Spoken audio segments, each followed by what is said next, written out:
Hi guys, well today we're going to be taking a look at a mid-tower chassis from Zalman. This is the Z11 Neo. Now Zalman has been pretty quiet in the case department, in a saturated market with numerous brands to choose from. They may not immediately spring to mind. But the Z11 Neo actually arrived on the market last year. It's quite an interesting mid-tower, and obviously from the physical appearance there, it is tailored to the gamer. Zalman brings a futuristic design with the Z11 Neo, and since we are dealing with a gaming chassis, we do have LED cooling fans. Inside, the case is furnished with quite a traditional layout, but Zalman has chosen to put their stamp on this case with some unique features. Okay, so in terms of the pricing for this case, you're looking at around about £58 in the UK, $80 if you are over in the US. So quite an affordable case really, and kind of at that lower tier price point. So perhaps if you're looking for an enclosure, this could be a good option for you to go for. But that is of course dependent on things like the quality, the features, the noise, the cooling, all of which we're going to be checking out today. Right guys, well, we're going to start at the front of Z11. So here we've got a plastic fascia which has that brushed metal type appearance. Now as you can see, this panel is closed off, and so there would be no opportunity there for the air to pass into the chassis. So Zalman has designed this case to flare out on either side and offer some ventilation. Now that ventilation joins up with the side panels, which also includes an 80mm cooling fan to drive the airflow. And those fans there require a Molex connector for the power. But that front panel also has a single 5 1/4 drive bay cover for optical storage, and that cover uses a sliding door, which is handy. The only thing that we would say is that it does rattle a little bit, and we'd have liked to see something a bit sturdier. Now this front panel is removable, we just need to give it a firm pull. And once it is detached there, you can see that we've got this dust filter here for the front cooling. And this again is removable, so you can give it a bit of a clean. And underneath that filter we've got a pre-installed 120mm cooling fan included, and that one is LED ready, so that gives a blue glow when the system is powered. We've also got the mounting holes there for adding in an optional 120mm fan. And further up there are two 5 1/4 drive bays, but since they are blocked off by that front panel, you can guess that Zalman has included two 3.5-inch brackets so that you can drop in some extra storage or another device. Now up at the very top of Z11 we've got the front panel connectivity, and this sits on either edge. So on the left side there we've got two USB 2 ports and the headphone and microphone jacks, while over on the other side we've got the two USB 3 ports and the reset button. And the power button actually sits in the very centre there. And additional to those ports and the buttons, we have the area there in the middle, which is handy to have, for storing any items that you might have, such as USB drives. The only criticism that we've got really is that that platform there uses glossy plastic, and it's not going to be very long before that surface receives a few scratches. So ideally Zalman would have been better to go with something which was matte or non-reflective. Further back from these ports, the top section has lots of ventilation there at the back with that perforated mesh and the series of plates. Now this top panel is removable, and once we've detached it there, you can see that we've got another 120mm LED fan included. We've also got the allocation for two 120 or 140mm fans. And towards the end of the video, we're actually going to be checking out how Z11 handles radiators at the very top here and other areas of the case. Okay, so for the side panels, on the prominent side here, we've got a large perspex window which is smoked, and it also comes with a slight convex, so it should add a few more millimeters for the CPU cooler. Over on the other side we've got a solid panel which has that extended section there for the hard drive cooling. So both side panels have two thumb screws for fixture, so we're just going to take these off now. And you can see there that 80mm cooling fan which comes embedded within that panel. So we now have a nice view inside Z11, and this case follows a fairly traditional layout for a computer case. It accommodates up to ATX form factor, and around the case we've got plenty of storage and cutouts for the cable management. I'm going to explore this now in a bit more detail. Okay, so the power supply sits at the very bottom of the chassis, and there are rubber mounts underneath it to cushion. And Zalman has included a removable dust filter, but it is just a thin sheet of material, so it's better than nothing, but it does lack that quality of the other filters that we've seen.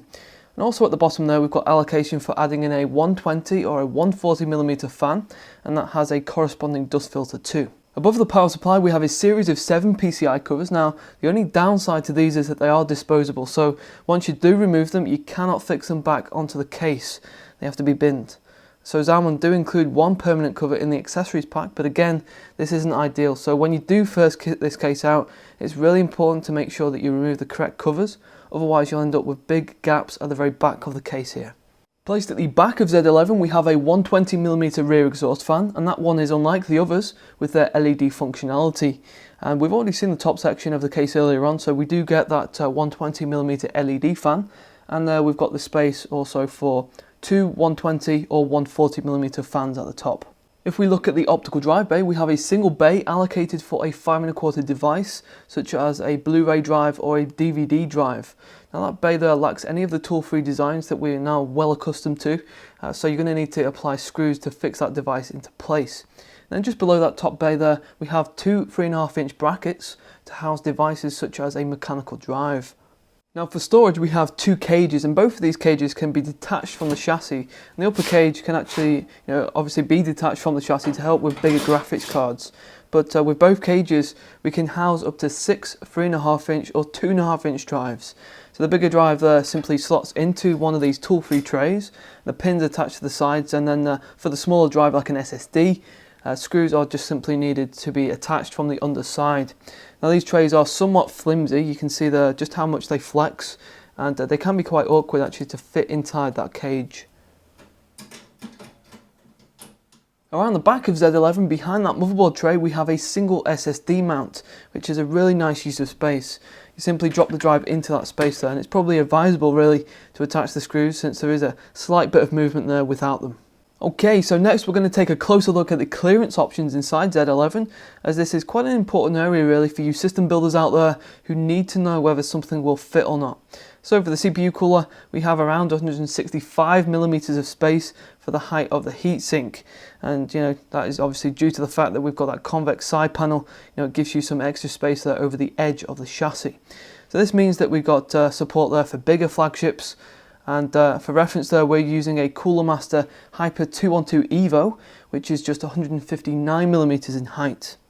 In the graphics card department, we can obviously remove that upper hard drive cage to make way for any card currently on the market, but with that upper cage intact, cards which are 265mm in length should just about fit. We've managed to squeeze in this GTX 980 inside the chassis, and of course if the PCI Express connectors were located at the very end, that would cause problems. Now the location behind the motherboard tray is really important for storing cables.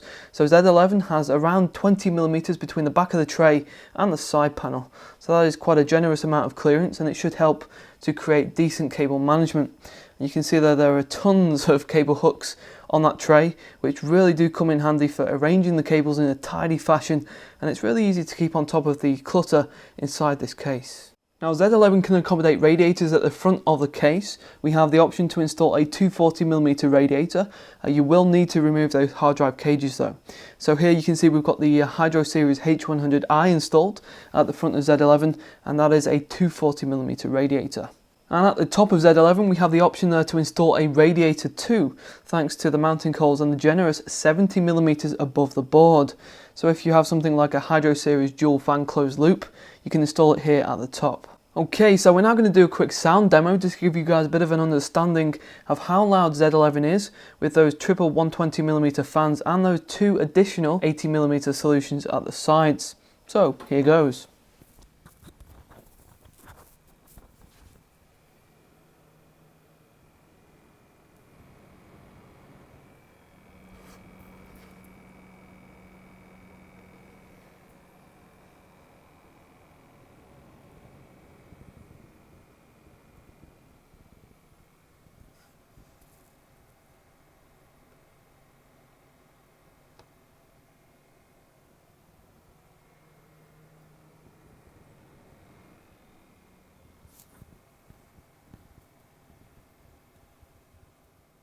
Okay, so that completes our look at the Zalman Z11 Neo. So the styling of this case is obviously targeting the gamer with quite a bulky exterior, but it isn't anything too over the top. And then inside we've got the space there for the high-end kit, large CPU coolers with that extended window. The big graphics cards are also supported with those detachable hard drive cages. And of course the cable management is really easy to sort out thanks to the space at the back and also those numerous hooks. And of course, We also have quite flexible radiator support too, and for a case of this price, that isn't always easy to find. There are a few slight drawbacks, as we've kind of pointed out earlier, with those disposable PCI covers, but it's kind of doubtful that any of these things would put you off buying this case, as they aren't major flaws. So the full review is going to be on the screen and in the description very soon, guys, so go check that out if you're wanting to know what the cooling performance is like with the Z11 Neo. Thanks for taking the time out to watch today, guys, really do appreciate it. We hope you did enjoy this video. If you did, then please hit that like button. And if you haven't already subscribed to the channel, then please do so that you don't miss any of our future content. And we're going to be probably giving this case away very soon. So keep an eye on our social media channels, Facebook, Twitter, Insta. Take care of yourself, and I hope you can join us next Friday.